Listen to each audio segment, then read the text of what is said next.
श्रोताओं को नमस्कार करते हुए आज सर्वप्रथम एक कथा से प्रवचन का प्रारंभ किया है। कथा इस प्रकार है। 4 अंधों की कहानी है।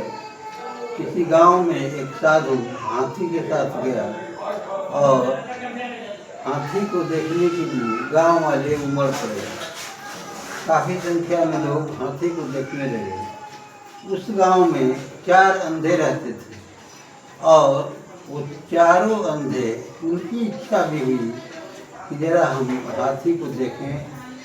तो हाथी अंधे थे, इसलिए हाथी को देखा नहीं था और उनको पता चला कि हाथी को छूने से इतना सीधा जानवर है, कुछ बोलता नहीं है, इसलिए क्यों नहीं चल करके हम लोग हाथी को देखें और छू करके देखें कि हाथी कैसा होता है।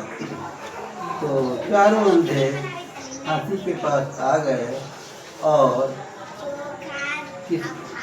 एक अंधा ने क्या किया कि उसको उसके सूंड को छुआ और सूंड को जब स्पर्श किया, छुआ, तो उसे अनुभव हुआ कि हाथी केले के तने की तरह समान होता है। दूसरा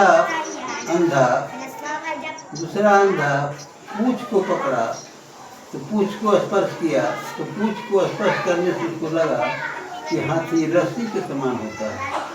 और इसी तरह से जब पैर को एक अंधा छुआ तीसरा, तो उसको लगा कि हाथी खंभा की तरह होता है।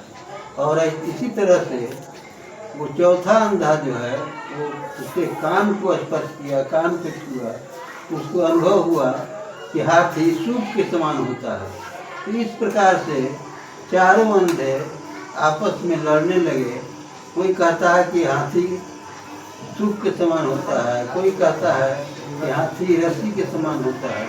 कहने का मतलब यह है कि अंधा माने अज्ञानता और नेत्र वाला माने ज्ञान।